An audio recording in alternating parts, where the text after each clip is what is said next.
সবাই মিলে আওয়াজ তুলুন, বন্দে মাতরম, বন্দে মাতরম, বন্দে মাতরম, বন্দে মাতরম, বন্দে মাতরম, বন্দে মাতরম। নবাগতদের জানাই স্বাগত, স্বাগতম স্বাগতম, নবাগতদের জানাই স্বাগত, স্বাগতম স্বাগতম, নবাগতদের জানাই স্বাগত। স্বাগতম স্বাগতম। রাহুল গান্ধী, জিন্দাবাদ, রাহুল গান্ধী, জিন্দাবাদ, রাহুল গান্ধী, জিন্দাবাদ, ত্রিপুরা প্রদেশ কংগ্রেস, জিন্দাবাদ, ত্রিপুরা প্রদেশ কংগ্রেস, জিন্দাবাদ, ত্রিপুরা প্রদেশ কংগ্রেস। জিন্দাবাদ। জয় হিন্দ, জয় হিন্দ, জয় হিন্দ। এটা কোনো ভয় ভীতি চক্ষু রাঙানিতে এটা সম্ভব নয়। আমরা দীর্ঘ 32 বছরের উপরে আজকে এই রাজ্যে বিরোধী। এই 32 বছর বিরোধিতায় আমাদের রক্তে এখন আর ভয় ভীতির কোনো জায়গা নেই। আমরা সামনে এগোবো, আমরা পিছিয়ে তাকাবো না।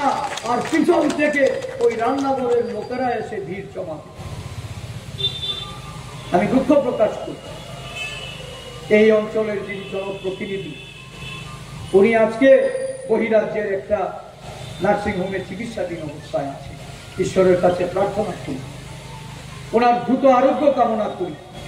ওনার পরিবারের প্রতি আমি ব্যক্তিগত তরফ থেকে আমি তাদের এই ঈশ্বরের কাছে প্রার্থনা করি তাদের পরিবারের সদস্য যেন আবার তাদের ফিরে আসে।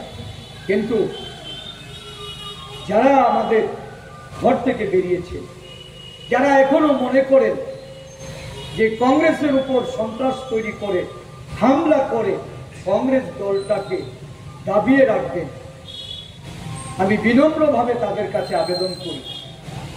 কারণ বিজেপি নেতারা কোনোদিনও গণতন্ত্র মানেনি, তারা সংবিধান মানেনি, তারা কখনো সংবিধানকে সম্মান পর্যন্ত দেয়নি।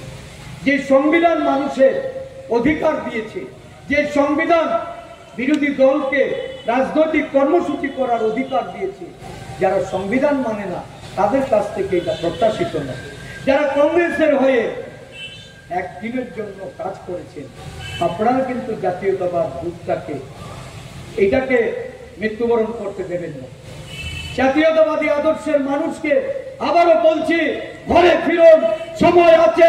এমন না হয় সময় হারিয়ে আপনাদের যদি ভাবনার উদ্রেক হয়, আমাদের কিন্তু কিছু করণীয় থাকবে না।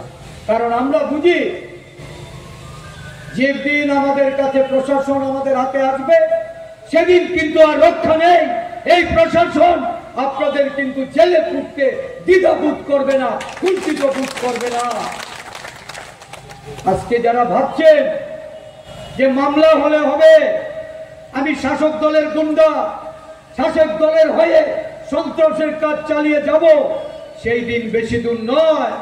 ভারতবর্ষের রাজনীতির অন্ধকার ধীরে ধীরে আজকে এটা কিন্তু পরিষ্কার হচ্ছে। আলোর দিকে আমরা ছুটছি, বুঝতে পারেন কিনা জানি না। কারণ যে ক্র্যাশগুলিতে ভর করেছিলেন সেইগুলি কিন্তু নড়বড়ে হয়েছে। নরেন্দ্র মোদীজি নিশ্চয়ই উনি ভাবছেন যে আমার ক্রেজ আমি কিভাবে রক্ষা করব। যদি রক্ষা করতে না পারেন, যে বিপর্যয়টা আসবে, এই বিপর্যয়ের ঢেউ ত্রিপুরাকেও আসতে পড়বে। আর এই বিপর্যয়ে আপনাদেরও কিন্তু রক্ষা করতে পারবেন।